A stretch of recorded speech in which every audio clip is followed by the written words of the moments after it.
Hello students, अस्सलाम वालेकुम। उम्मीद है आप सब खैरियत से होंगे। हमने सेकेंड ईयर मैथमेटिक्स के लास्ट लेक्चर में एक्सरसाइज 2.2 के 14 क्वेश्चंस कंप्लीट कर लिए थे। अब तक हमने जितने भी कॉन्सेप्ट्स किए हैं उनमें एक था internal division of a line, एक था external division of a line. हमने इसका प्रूफ भी करवाया था, आपको मिड पॉइंट फार्मूला करवाया, उसका प्रूफ करवाया। सेंट्रॉइड ऑफ अ ट्रायंगल क्या होता है ये भी आपको बताया, उसका फार्मूला। मीडियन क्या होता है, मीडियन की लेंथ कैसे निकालते हैं, और उसके बाद हमने लास्ट लेक्चर में किया था इन सेंटर क्या होता है, इन सेंटर का फार्मूला क्या होता है और इन सेंटर किस तरह निकालते हैं। अब इस एक्सरसाइज के अंदर जितने भी क्वेश्चंस रह गए हैं उनमें कोई नया कॉन्सेप्ट नहीं है, यही सारे कॉन्सेप्ट्स क्वेश्चन में बार बार यूज़ होंगे। जैसे क्वेश्चन नंबर 15 देखें और ये देखते हैं कि क्वेश्चन नंबर 15 में हमसे क्या पूछा जा रहा है। AB is divided into n equal parts by P1, P2, dash dash dash dash dash PR, dash dash dash dash Pn minus 1। ये सारा सबस्क्रिप्ट में लिखा हुआ है, 1 subscript 2 R n minus 1। If A and B are, A के coordinates कहता है x1 y1 हो एंड B के कोऑर्डिनेट्स x2 y2 हो respectively, find the coordinates of P are. कहता है पी आर के कोऑर्डिनेट्स बताओ। तो स्टूडेंट अब हमने सबसे पहले इसको डायग्रामेटिकली देखना है कि डायग्राम अगर हम इसकी बनाएं, छोटा सा डायग्राम बनेगा तो उसमें पी आर किस जगह पर हमें नज़र आ रहा है। देखें उसने खुद कहा है कि ए और बी एक लाइन सेगमेंट है, ये जो पोजीशन है ये वाली स्टार्टिंग ये ए की है, ये बी की है। ए के कोऑर्डिनेट्स क्या है x1 y1 और बी के कोऑर्डिनेट्स क्या है x2 y2। अब ए और बी के अंदर अब कितने पार्ट्स हैं, टोटल n पार्ट्स हैं।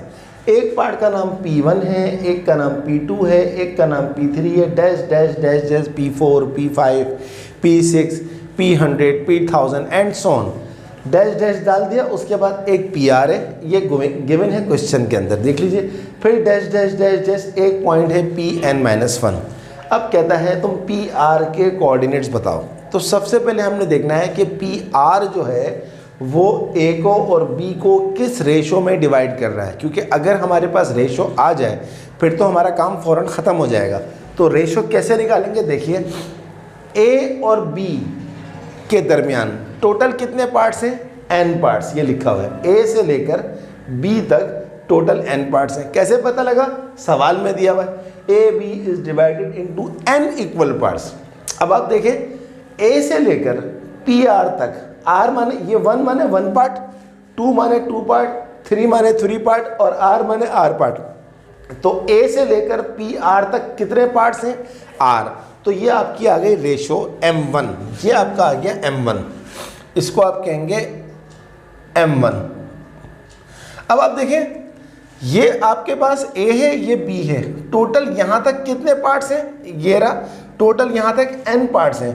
तो अगर यहाँ से लेकर यहाँ तक n पार्ट्स हैं, टोटल पार्ट्स n हैं, और यहाँ से यहाँ तक लेकर टोटल पार्ट्स r हैं, तो ये कितने पार्ट्स होंगे पी आर से लेकर n तक, b तक, b बोले या n पार्ट्स तक बोले, ये हो जाएंगे n माइनस r पार्ट्स।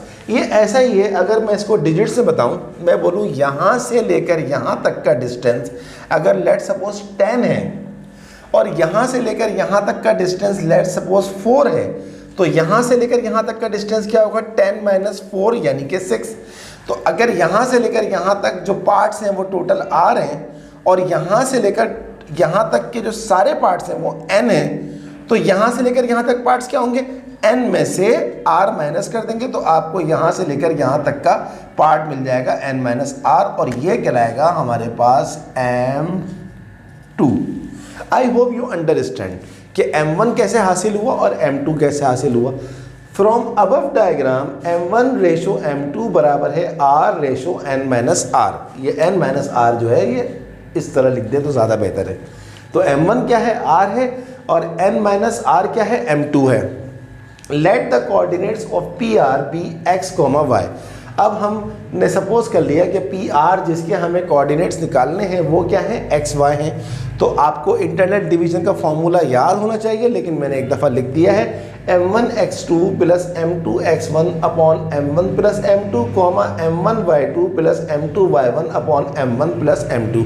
अब आप m1 की जगह पर रखेंगे r, m2 की जगह पर रखेंगे n माइनस r, तो m1x2 r m1 r है और x2 x1 y1 और x2 y2 as it is रख देंगे क्योंकि कोई वैल्यू नहीं दी हुई, x1 y1 दिया हुआ है और x2 y2 दिया हुआ है। तो ये हो जाएगा m1x2 rx2 plus m2x1, m2 कितना है n minus r, x1 x1 ही है, upon m1 plus m2 r plus m2 क्या है n minus r, comma m1y2 क्या हो जाएगा ry2 प्लस m2y1, m2 क्या है n माइनस r, y1 क्या है y1 ही है, upon m1 plus m2 r plus n minus r। अब आप गौर से देखें नीचे दोनों तरफ ये माइनस का r और प्लस का r कट गया, इधर भी माइनस का r प्लस का r कट गया, बाकी क्या बचा rx2 एज इट इज आ गया plus n minus r x1 as it is आ गया, अपॉन में r से r कट गया, ये आ गया n, ry2 as it is आ गया plus n minus r into y1 as it is आ गया, r से r कट गया और ये आ गया n। और दिस इज आवर आंसर, क्योंकि अब मजीद कोई कैलकुलेशन करने की ज़रूरत है ही नहीं, ना हमें n का वैल्यू पता है ना r का वैल्यू पता है, तो जो आंसर आएगा वो r और n की फॉर्म में ही आएगा। तो बहुत आसान सवाल था, सिर्फ और सिर्फ समझने की ज़रूरत थी। स्टूडेंट क्या समझते हैं यूजुअली कि ये शायद n माइनस 1 जो है ये b के ऊपर है, नहीं, b जो है वो n तक जा रहा है, n से पहले जो होता है वो एक कम हो जाएगा यानी कि n माइनस 1। तो टोटल पार्ट्स n आए, यहाँ तक थे r पार्ट्स, तो ये वाले क्या हो जाएंगे n में से r माइनस कर देंगे। I hope you understand this question. फिर भी कोई प्रॉब्लम हो तो कमेंट बॉक्स में बताइएगा, मैं आपकी हेल्प करूंगा।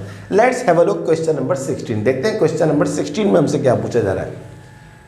Find the coordinates of the points which divide internally and externally the line segment joining the points a minus b comma a plus b and a plus b comma a minus b in the ratio a is to b, a ratio b। Very easy question, इसमें कुछ करना ही नहीं है, simple put the value get the answer वाली बात है। तो हमने एक लाइन बना ली, उस लाइन के ऊपर ये पॉइंट हमारे पास a है जिसके कोऑर्डिनेट्स हैं a minus B comma a plus B, ये a हमने खुद नाम रख दिया, ये पॉइंट जो है ये b है, a plus B a minus B, और a b को इंटरनली डिवाइड जो कर रहा है वो कर रहा है, हमने सपोज कर लिया p एक पॉइंट है xy जिसकी रेशो a b है, और a b को जो एक्सटर्नली डिवाइड कर रहा है हमने सपोज कर लिया अपनी तरफ से कि ये पॉइंट q है जिसके कोऑर्डिनेट u और v हैं। तो सबसे पहले हम इंटरनली ले लेते हैं। For internally m1 ratio m2 क्या है a रेशो b, हमें क्वेश्चन में दिया हुआ है। इंटरनली का फॉर्मूला क्या होता है ये लिखा हुआ है आपके सामने, तो सिंपली क्या करेंगे m1 a और इंटू x2, x2 क्या है a plus B plus m2 क्या है हमारे पास b है और x1 क्या है a माइनस बी, अपॉन में m1 प्लस m2 होता है तो ये हो गया a प्लस बी। अब y का ले लीजिए, m1 y2, m1 है a, y2 है a minus B plus m2 y1, m2 है b और y1 है हमारे पास a plus B upon m1 plus m2 यानी कि a प्लस बी। अब आप देखें थोड़ा सा सिंप्लीफाई हो रहा है, a into A square, a into B A B, b into A B, b into B minus B square आ गया, अपॉन में a प्लस बी है। यहाँ चलते हैं a into A square, a into B minus A B, b into A plus A B, b into B B square, upon में a plus B as it is लिखा हुआ है। यह आ गया आपके पास a square as it is, आप जानते हैं ए बी में जब ए बी ऐड होता है तो 2ab आता है, यह आ गया माइनस बी स्क्वायर, अपॉन में लिखा हुआ है a प्लस बी कॉमा ये a स्क्वायर है। अब अगर आप गौर से देखें तो ये प्लस का a b, ये माइनस का a b कट गया, तो बाकी क्या बचा plus B square upon a plus B. This is the coordinates of internal division. मजीद सोल्यूशन कुछ हो नहीं सकता, तो बस यही हमारा आंसर है इंटरनल डिवीजन का, यह हमारा आंसर आ गया। लेकिन उसने आपसे क्या बोला है आप एक्सटर्नली भी बताएं, तो एक्सटर्नली का फॉर्मूले में और इंटरनली के फॉर्मूले में सिर्फ और सिर्फ डिफरेंस क्या होता है माइनस का होता है, यानी कि यहाँ प्लस है, यहाँ माइनस, यहाँ माइनस, यहाँ माइनस, यहाँ माइनस, बाकी सब कुछ ऐसे ही आ जाएगा। देखें फॉर एक्सटर्नली का रेशो भी वही है, m1 m2 a ratio b, ये आ गया आपके पास m1 x2 minus m2 x1, सिर्फ और सिर्फ क्या किया है प्लस को माइनस से रिप्लेस कर दिया, अपॉन में भी देखें a प्लस बी था, यहाँ पर a माइनस बी आ गया, कॉमा फिर क्या हो जाएगा m2 y1 minus m1 y2, सिर्फ और सिर्फ डिफरेंस किसका आता है माइनस का, अपॉन यहाँ पर देखें a प्लस बी लिखा हुआ, यहाँ आ जाएगा a माइनस बी। अब इसको भी सिंप्लीफाई कर लें, a into A square, a into B A B, B into A minus A B minus minus plus B square, upon में लिखा हुआ है a minus B, a into A square, a into B minus A B minus B into A minus A B minus plus minus B square. अब आप गौर से देखें कुछ cut रहा है, यस, ये माइनस का ए बी प्लस का ए बी कट गया, तो हमारा आंसर क्या आया, A square plus B square upon A minus B, comma ये A square as it is आ गया, माइनस ए बी और माइनस ए बी क्या होता है, माइनस टू ए बी, ये माइनस टू ए बी आ गया, minus B square upon A minus B. Hence coordinate of external division, जिसका नाम मैंने रखा है क्यू यू वी, ये हो जाएगा a square plus B square upon A minus B, comma a square minus two A B minus B square upon A minus b. ये आपका इंटरनल डिवीजन का आंसर था, ये आपका एक्सटर्नल डिवीजन का आंसर था, काम खत्म हो गया। Hope you understand completely question number 15 और क्वेश्चन नंबर 16। अब हम देखते हैं कि क्वेश्चन नंबर 17 में हमसे क्या पूछा जा रहा है। बहुत आसान सवाल है, देख लीजिए आप। अब क्योंकि कोई नया कॉन्सेप्ट नहीं है, नया कॉन्सेप्ट अब ख़त्म हो गया है, जितने कॉन्सेप्ट थे वो हमने सक्सेसफुली कर लिए हैं।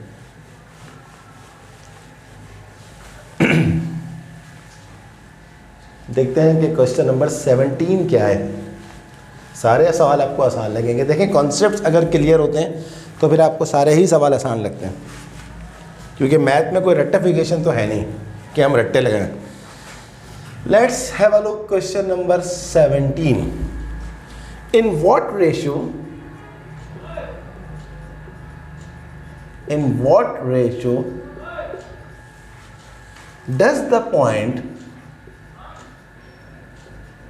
does the point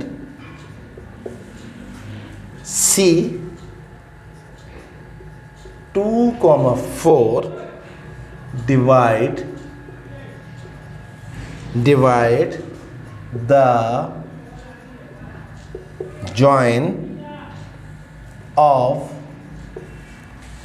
A 7,9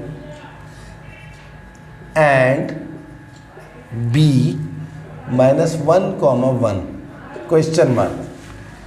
कहता है कि आप रेशो बताओ, अगर एक पॉइंट C जिसके कोऑर्डिनेट 2, 4 हैं वो A B को डिवाइड कर रहा है, तो अगर आप एक छोटी सी लाइन बना के इस तरह, A के कोऑर्डिनेट्स हैं 7,9 और B के कोऑर्डिनेट्स हैं हमारे पास -1,1 और इन दोनों पॉइंट्स को डिवाइड कौन कर रहा है, ये पॉइंट C। कहीं भी बना दें C जिसके कोऑर्डिनेट्स हैं 2,4। अब ये C किस रेशो में डिवाइड कर रहा है, ये रेशो हमें निकालनी है। तो M1 रेशो M2 ये हमें निकालना है। तो पॉइंट ऑफ इंटरनल डिवीजन का फॉर्मूला लिखें। सबसे पहले क्या फॉर्मूला होता है, x, y is equals to M1 x2 plus M2 x1 upon M1 plus M2, comma M1 y2 plus M2 y1 upon M1 plus M2। अब कोऑर्डिनेट ऑफ इंटरनल डिवीजन आपको दिया हुआ है 2,4 इज इक्वल्स टू M1 हमें नहीं पता है, तो M1 को M1 रखें, ये x1 है, ये y1 है, ये x2 है, y2 है, तो M1 x2 -1 प्लस M2 हमें नहीं पता, x1 हमें क्या दिया हुआ है, 7 दिया हुआ है, अपॉन M1 प्लस M2, ये आ गया M1 plus M2, comma M1 y2, M1 हमें नहीं पता है बट y2 हमें पता है 1 प्लस M2 हमें नहीं पता बट y1 हमें पता है 9 अपॉन M1 प्लस M2। सो 2,4 थोड़ा सिंप्लीफाई करें, ये हो जाएगा M1 इंटू -1, ये हो जाएगा -M1,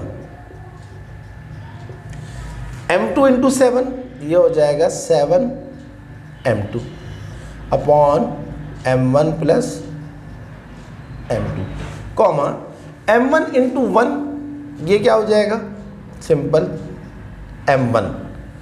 सही है जनाब। अब M1 y2, अच्छा, प्लस M2 इंटू n, ये हो जाएगा 9 m2 अपॉन में आ जाएगा जनाब m1 प्लस m2। ये आपके पास आ गया। अब आपको हमने बताया था कि अगर दो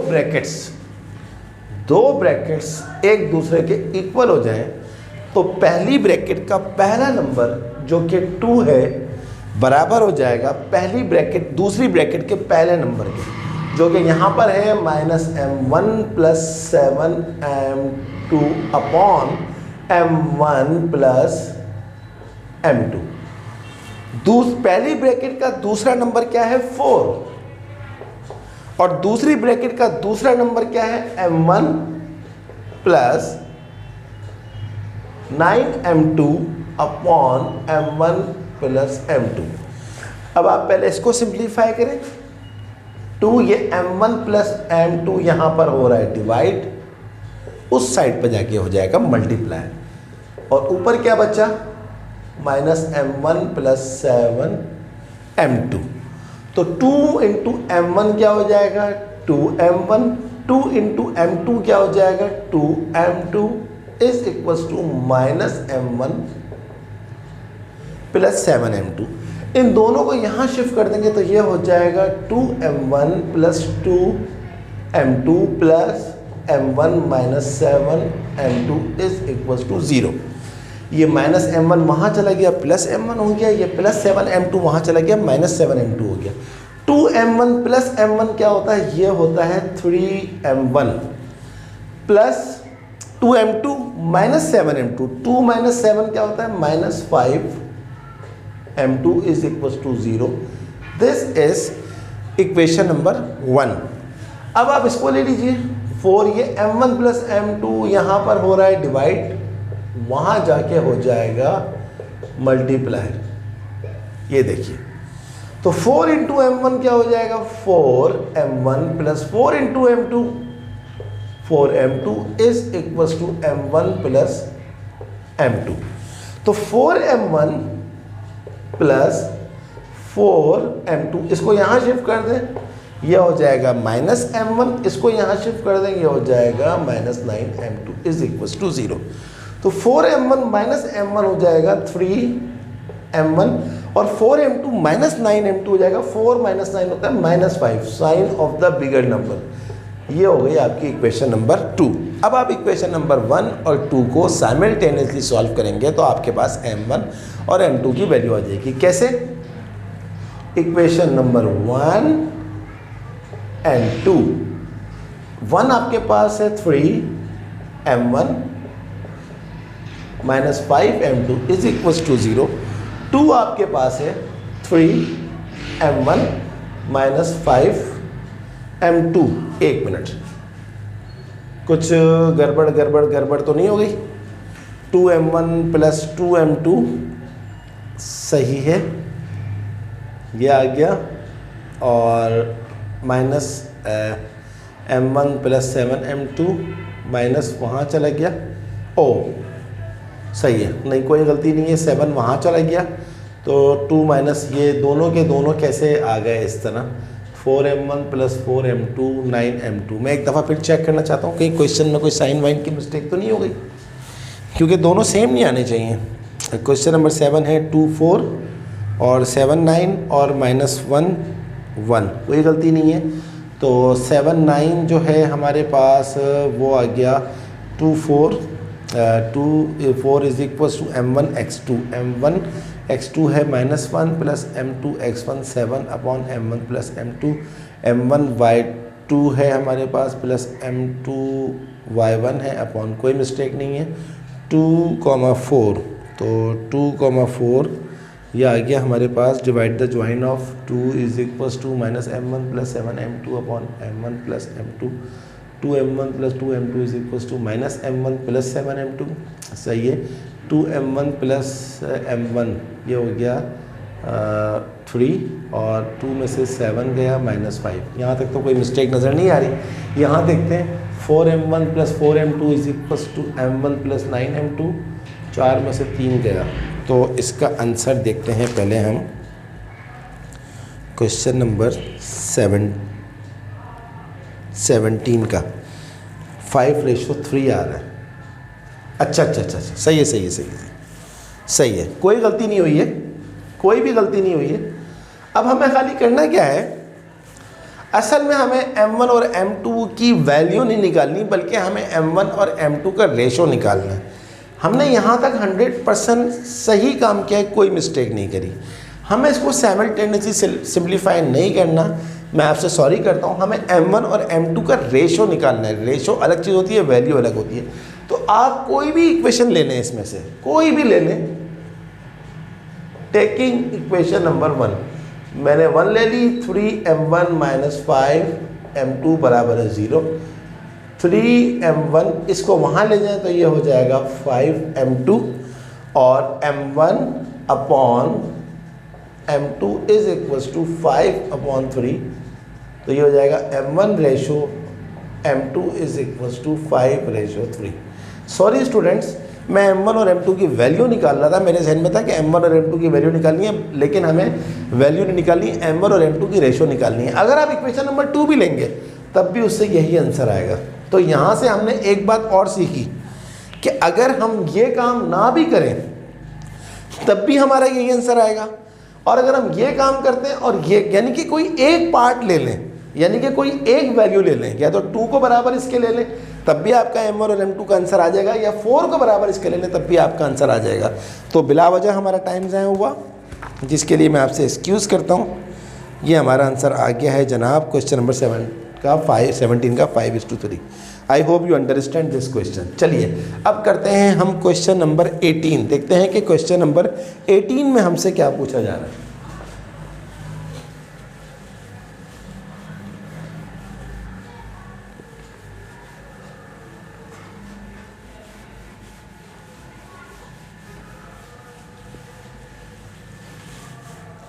What is question number 18?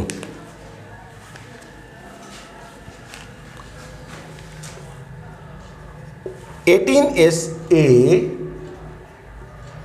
B and C are three collinear points, comma, A and B are respectively 3, 4 and 7, 7, and AC is equal to 10 units. Find the coordinates of C। देखिए कहता है ए बी सी जो है वो collinear points हैं। Collinear का मतलब होता है एक ही लाइन के ऊपर। ये मैं आपको बना के दिखाता हूं सॉल्यूशन। ये ए है, कहीं पर इसी लाइन पे किसी भी जगह पर बी बना दें, और ये सी है। कोलिनियर पॉइंट्स वो पॉइंट्स होते हैं जो एक ही लाइन पर हों। देखें ए बी सी एक ही लाइन पर है तो इनको हम कहेंगे कोलिनियर पॉइंट्स। अब अकॉर्डिंग टू क्वेश्चन ए के कोऑर्डिनेट उसने हमें दिए हुए, क्या दिए हुए 3, 4। बी के कोऑर्डिनेट्स भी उसने हमें दिए हुए 7, 7, और क्या दिया हुआ है ए सी का डिस्टेंस, ए और सी के दरमियान जो टोटल डिस्टेंस है वो हमें दिया हुआ है 10 यूनिट्स। और क्या कहता है कोऑर्डिनेट्स ऑफ सी बताओ, जो कि हमें नहीं पता है, जिसका नाम हम रख देते हैं एक्स वाई। ये है सिचुएशन क्वेश्चन की। देखिए छोटी सी डायग्राम बना के ना काम बहुत आसान हो जाता है। तो अब हम सबसे पहले एक काम करते हैं, ये जो दिया हुआ है ये तो ए सी का डिस्टेंस है। सबसे पहले हम क्या करते हैं, ए के कोऑर्डिनेट्स हमारे पास क्या है 3, 4। बी के कोऑर्डिनेट्स हमारे पास क्या है 7, 7। हम एक काम करते हैं, हमें ए सी का तो डिस्टेंस दिया हुआ है, हम ए बी का डिस्टेंस निकाल लेते हैं। ए बी का डिस्टेंस कैसे निकलेगा? डिस्टेंस फॉर्मूले से निकलेगा। क्या होता है डिस्टेंस फॉर्मूला? ये x1 है, ये y1 है, ये x2 है, ये y2 है। तो x2 माइनस x1 का square plus y2 minus y1 का स्क्वायर 7 माइनस 3 होता है 4, 4 का स्क्वायर होता है 16 प्लस 7 माइनस 4 होता है 3 का स्क्वायर होता है 9, 16 और 9 होता है 25 का रूट, और ए बी का जो डिस्टेंस आ गया, अगर आप 25 का रूट निकालें तो वो आ जाएगा 5 यूनिट्स। तो जनाब आपके पास ए बी का आ गया डिस्टेंस 5 यूनिट्स। तो ये देखिए, ये ए बी का डिस्टेंस आ गया 5 और ए सी का डिस्टेंस कितना दिया हुआ है? 10। और अगर आप बी सी का डिस्टेंस निकालना चाहें तो कितना निकलेगा? जाहिर सी बात है, ए सी का डिस्टेंस 10 है, ए बी का डिस्टेंस 5 है, तो बी सी का डिस्टेंस क्या होगा? 10 माइनस 5, 5। इससे हमें क्या इंफॉर्मेशन मिलती है? दिस शोज दैट, आप यहां लिखेंगे कि as A B is equal to 5, B C जो अभी आपने देखा 10 में से 5 गया 5, that is B is the midpoint of AC। क्यों? क्योंकि इक्वली डिवाइड कर रहा है B, यहां से यहां 5, यहां से यहां 5, और मिड पॉइंट की डेफिनेशन ये है कि वो पॉइंट जो अपने लेफ्ट हैंड साइड से और राइट हैंड साइड से इक्वली डिवाइड करे उसको मिड पॉइंट कहते हैं। तो अब आपके पास मिड पॉइंट का फॉर्मूला क्या होता है? x1 plus x2 upon 2 comma y1 plus y2 upon 2। Mid point क्या है? b है। b के कोऑर्डिनेट्स हमें पता है, क्या है? 7 comma 7 is equals to x1 plus x2 upon 2। किसका मिड पॉइंट निकालने जा रहे हैं हम? ac का।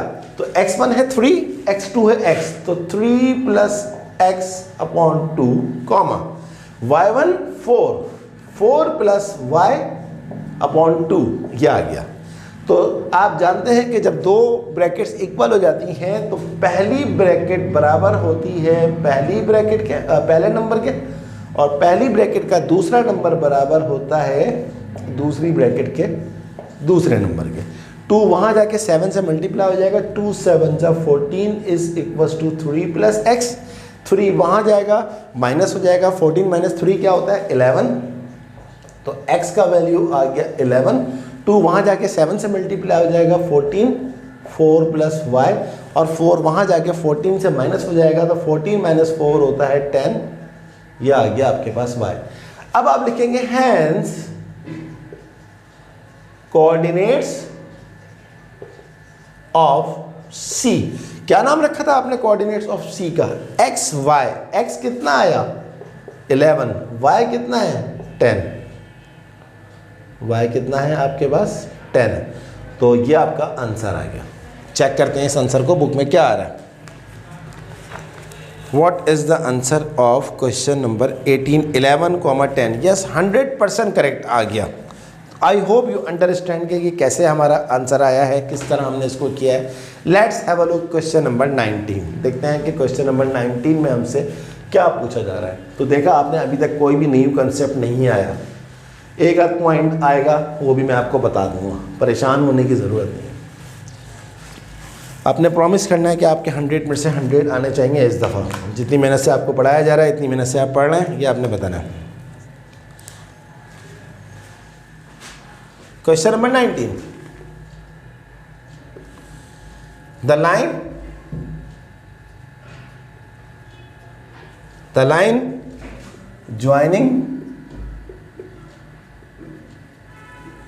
joining the points P 2 minus 3 Q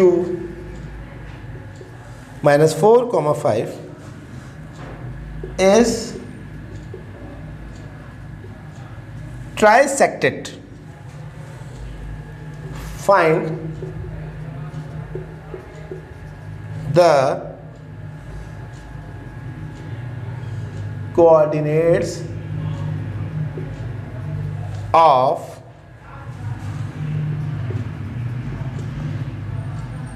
the point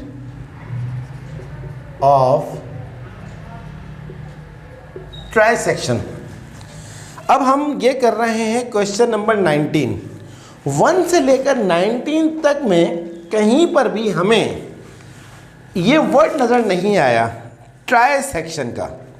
तो हम एक काम करते हैं, सबसे पहले ट्राइसेक्शन की डेफिनेशन लिखते हैं कि ट्राइसेक्शन आखिर किस बला का नाम है।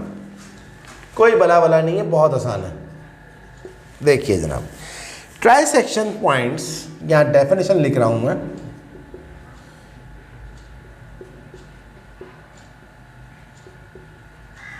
Trisection points means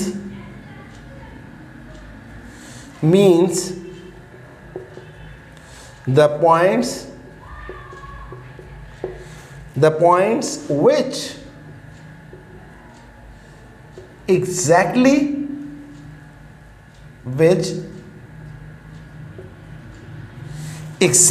divides the line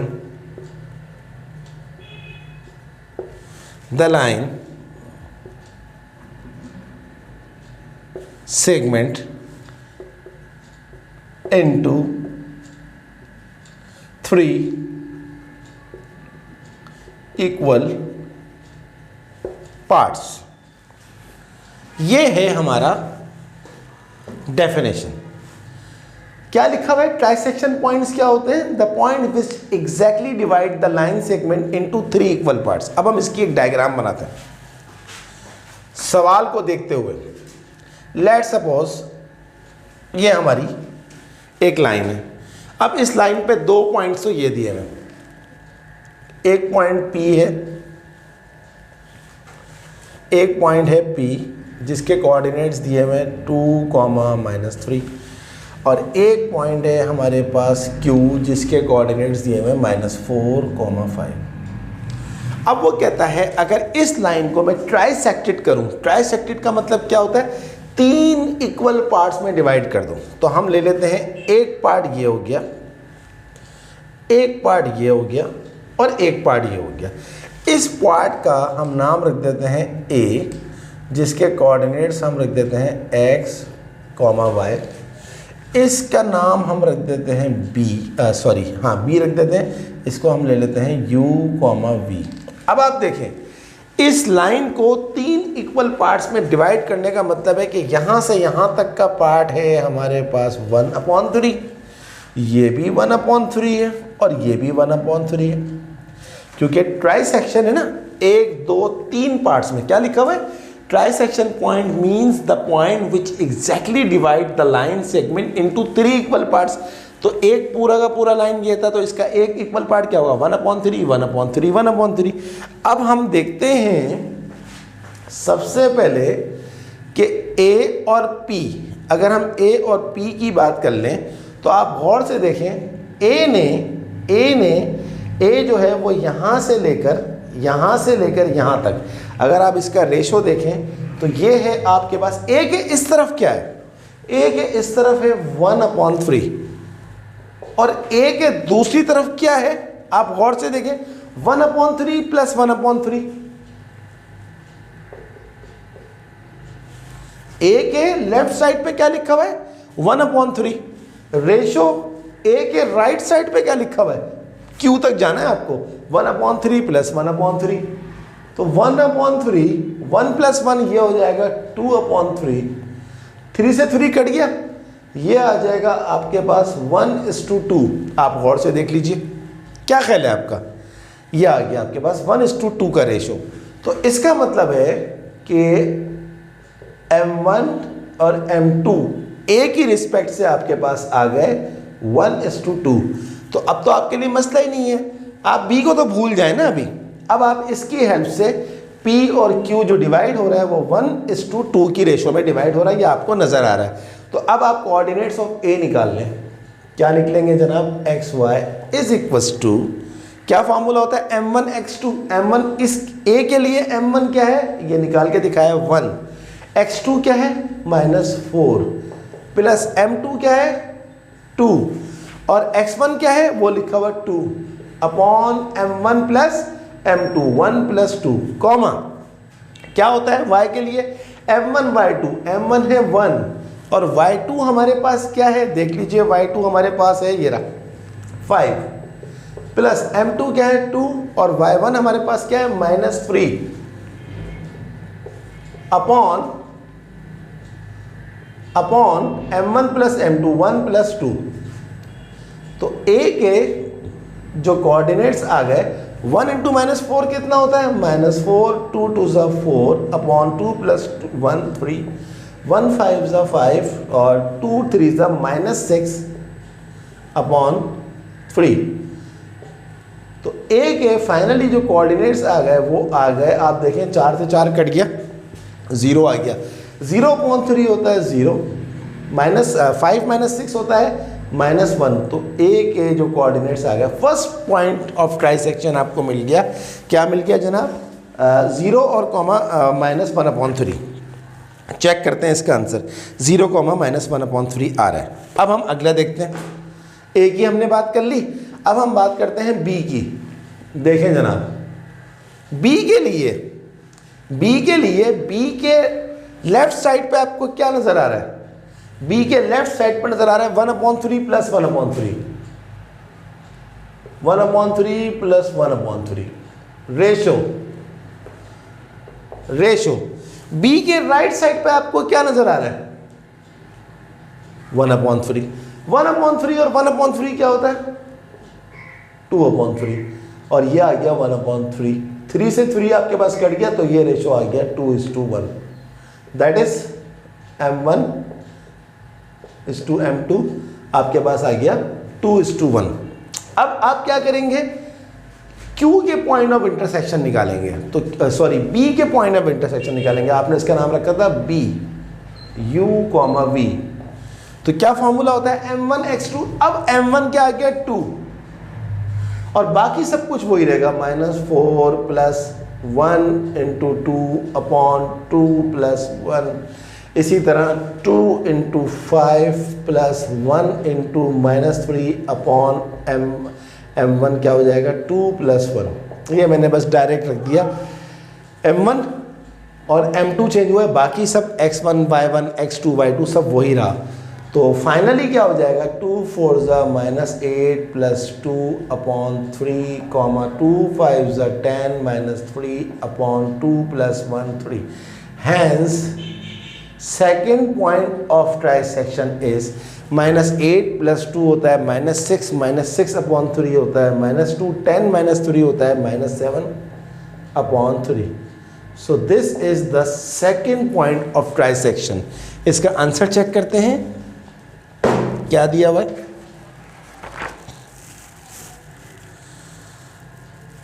-2 और -7/3। Yes, 100% correct. So hope you understand this question. बहुत ही आसान सवाल था, कोई ऐसा मसला नहीं था, सिर्फ इसमें आपको जो है वो डेफिनेशन की ज़रूरत थी कि क्या डेफिनेशन होती है पॉइंट ऑफ ट्राइसेक्शन की। तो ये आपको पता लग गया कि जब भी आपसे पॉइंट ऑफ ट्राइसेक्शन मांगे जाएंगे आपने हमेशा 2 कोऑर्डिनेट्स निकालने हैं और रेशो मैंने आपको निकालने का तरीका सिखा दिया है।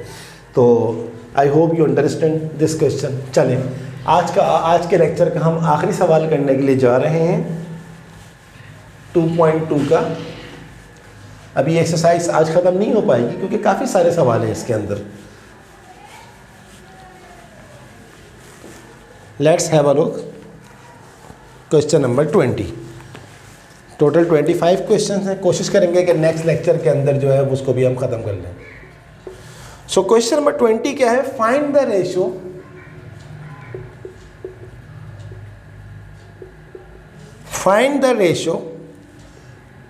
in which the point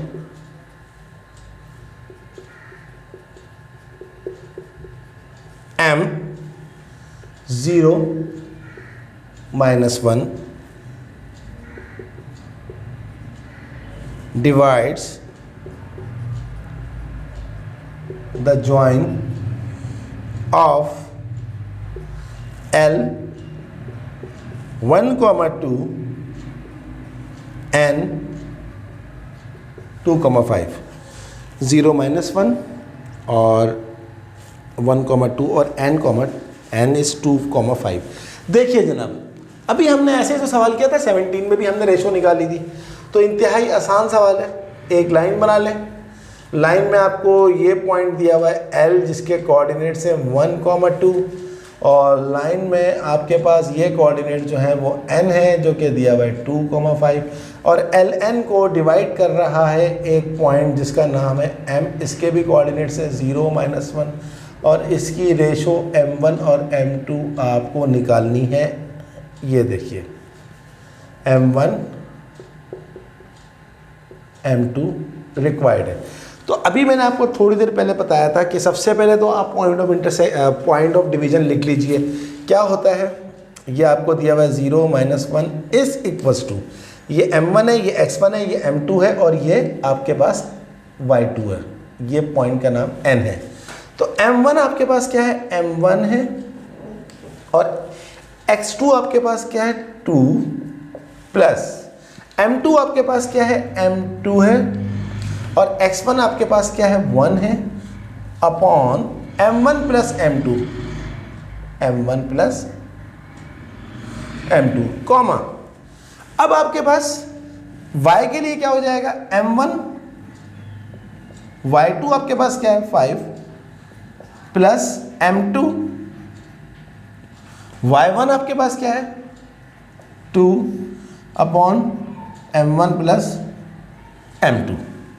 ये आपके पास आ गया। अब वही बात मैंने आपको बताया था, ज़रूरत ही नहीं है कि आप दोनों पार्ट्स इक्वेट करवाएं, किसी एक पार्ट को इक्वेट करवा देंगे आपकी m1 और m2 की वैल्यू आ जाएगी। तो पहला वाला अगर आप चाहें तो पहला वाला पॉइंट क्या है यहाँ पर 0 और इस साइड पे क्या लिखा हुआ है, इसकी पहली वैल्यू के बराबर हो जाएगा 2 × m1, ये हो जाएगा 2m1, m2 × 1 ये हो जाएगा m2 upon m1 plus m2। -1 इसके बराबर है लेकिन लेने की ज़रूरत नहीं है, आपको रेशो दोनों से सेम आंसर आएगा।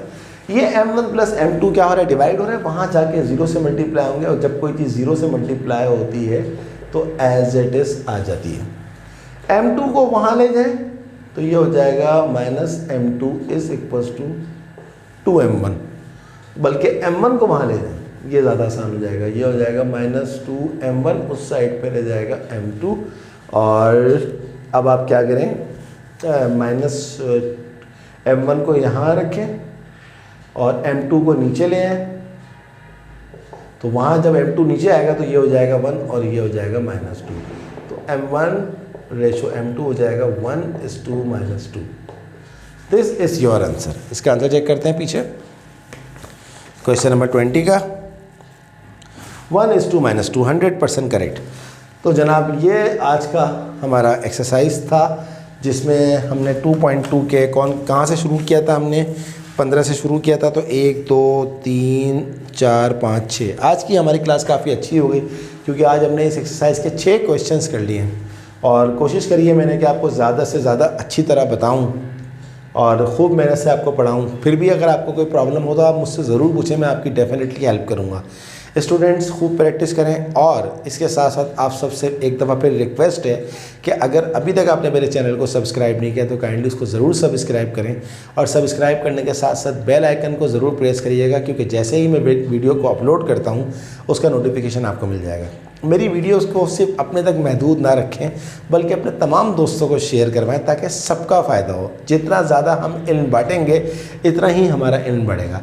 तो स्टूडेंट अगली क्लास तक के लिए अल्लाह हाफ़िज़।